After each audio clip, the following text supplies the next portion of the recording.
Abusia asamno aye kresteka obi beka ye.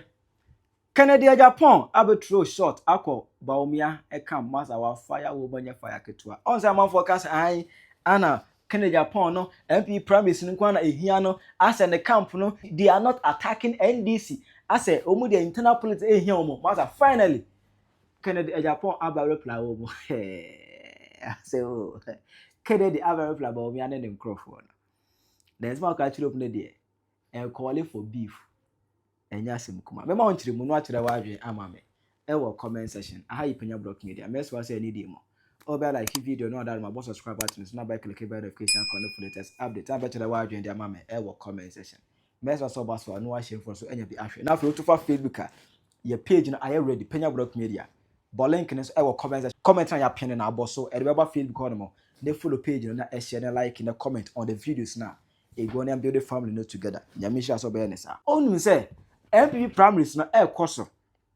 Ezo bia e the campaign be omia ne abrodin de enam ha no mo. Ken de enam ha no mo. Brianchan kwode ne enam fa so obi ne abre e the campaign. Aye say opese ye toma na obeye party no flag bearer for 2028 general election na edi animo no. Na over system no so on say this is better na kunya so no. 10 months ni but 10 months never be ha no mo enko ye because omo hye say in their first 128 days social intervention, they will put a ban on illegal mining. University students they feel be a free ice cream. Just say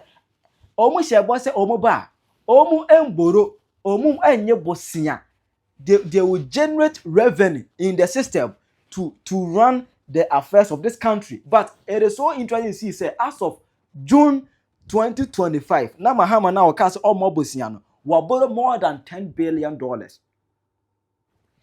kase omo fa tax bi ama but taxes ye de abegu Ghana for so no enye tax kuma ema now no enipa bi start enwinwi ebo mo chin kakra kan ten bi I kase ase o Kennedy camp na omo bo MPP omo bo NDC achi no omo nyina free Bawumia camp mu omo na so omo ye the work of opposition party omo na bo omo give current government no tough time. Omo opposition taste. Omo dey ma omo. But that's about Kennedy company there. Obia omo relax it. Omo nka hwe na internal politics and omo ye omo so fight but omo in the camp any other omo try some best possible but omo nya dey just I don't know omo ye. It don't for every question say I didn't attack Kennedy oh yes I want to attack NDC. And some way and Kennedy worker. And to tell you the truth. Matisse and me share video there. He's not attacking Mahama because Omukokawo, Salagan North and South to say me attacking Mahama because government de meka me transi be tuya meka and you are 10 months. 10 months in government. What do you expect Mahama to do? I mean, criticize. We have to be fair. 10 months. What do you say? Now, Banchekura no be aya.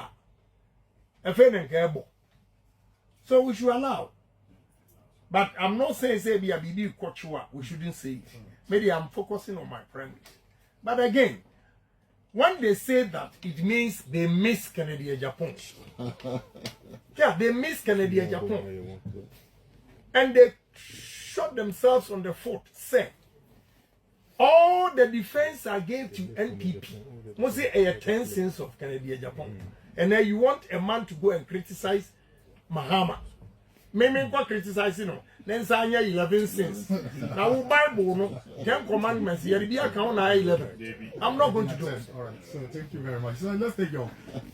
Why Abu Jinapo likes me and I like him. Abu Jinapo only Esrausu. I'm called Cantamanto. And they beat them. Nobody was born to come out. So I came out and told them that someone say and crying, I am a stronghold.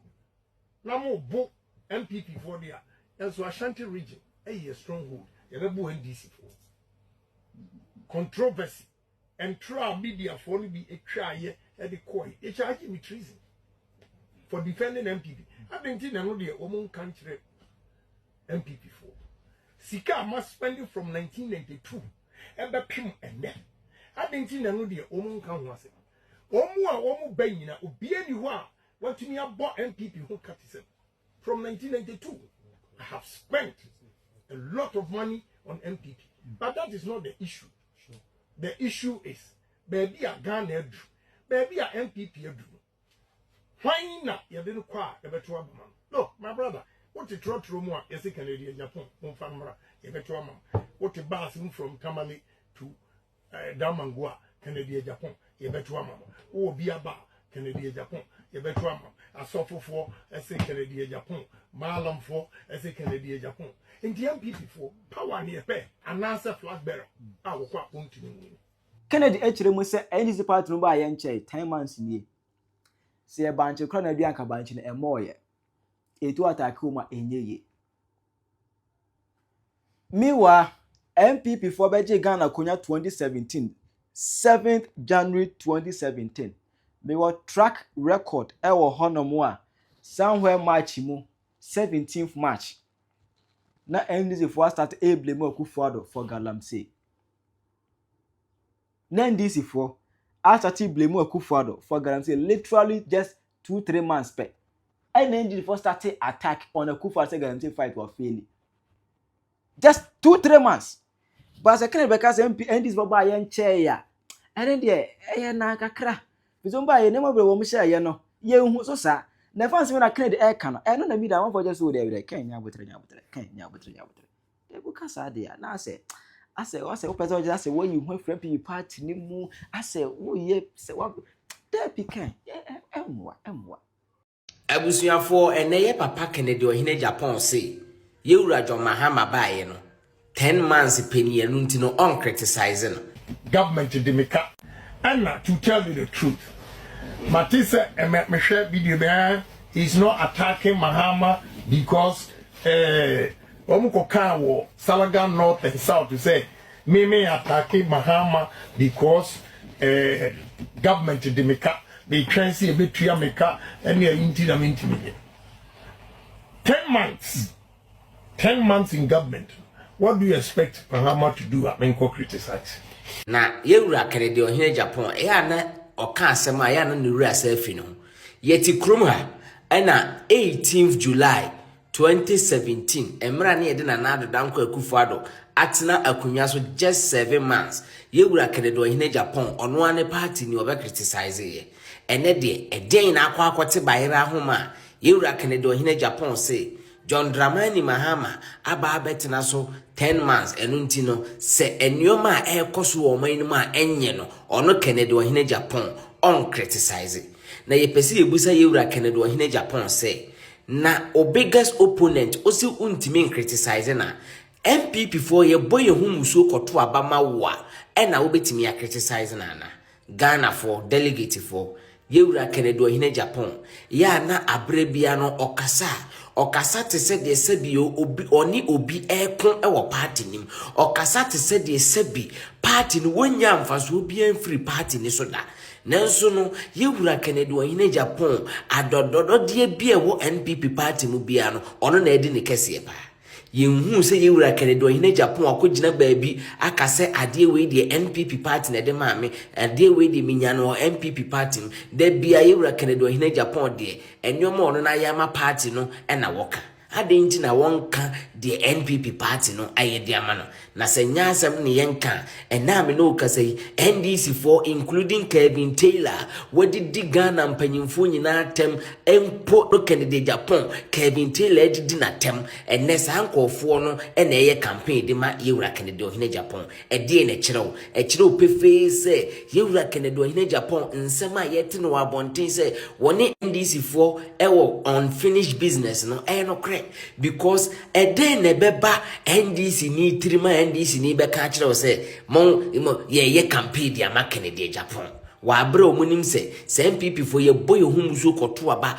de ma Kennedy Japan a NDC for this screen ekosi abonten akoboni videos ono ananum nsem a wakeka On sesa me no kasai empanyimfo omudi Yewura Kennedy Ohene Agyapong achi nyina no omubuafu Yewura Kennedy Ohene Agyapong adan ya omose ada omobachi Yewura Kennedy Ohene Agyapong atena dan matu no fo se opia bonte ahwe no wankakasa we hwe no wankakasa we saada no kra no okosai nioma enti na me no kasai ukoduru Yewura Kennedy Ohene Agyapong ne campa empanyimfo wo nyina no omubuafu no because omose wontie afutuo we obi ada bia de ono na koma kire no woye.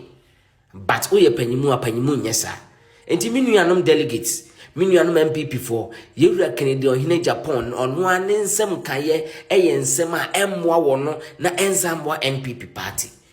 Yenyi na yenim se Dr. Alhaji Mahmoud Bawumia ne obia since a wobewura politics ma wode ne ho be join MPP on kasenti a MPP party da ne ye bia nti a MPP party da.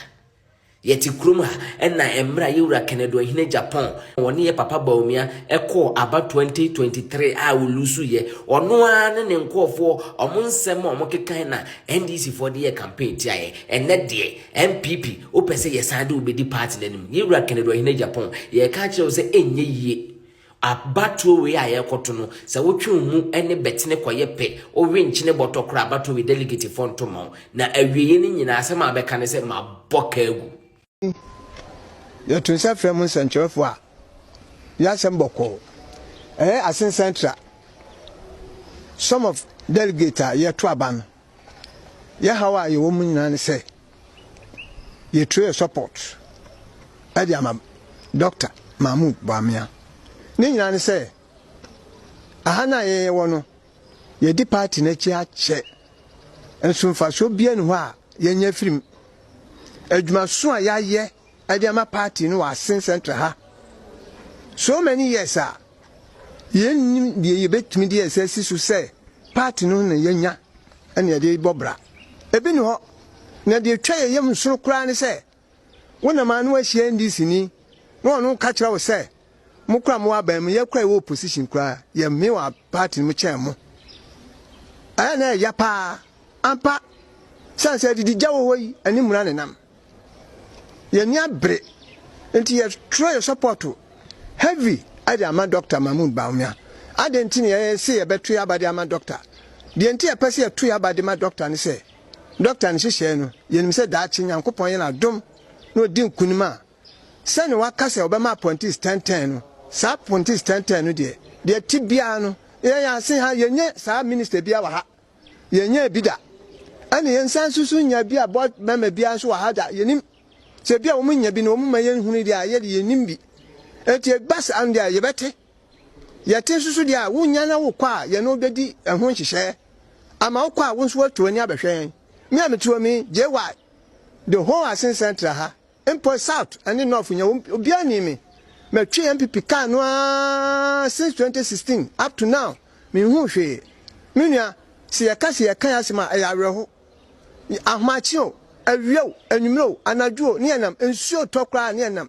bon se wedu baby ne ka na akotim Argentina constituency ano ya ye to aba ne nyina ye fa fere 19 se mehwe wo mu a ye ne wo makasa ani de ye nkrata kura ye pa de a anya bi kura 310 de wo out of 519 no esense doctor ne hihye papa wo de ba no amanfo asom menua se siai ni nim bibia say wutumi di phone etumi sisa on health insurance ene ya di sisa ni bibia ya chese wo labe wu a chese wo tan wo call electricity ho ekosisa no ansa na ya be solar tamo last me wo fie wo mba so betwam latim nyame ya madum na mo sika wo me phone so ya me no kan ya no ma me tua me wo man po na ya ma me Mobeti bibi say no care no vote. Yeah. Na me ka ho pa. Okay, now kasa campaign no. Yes.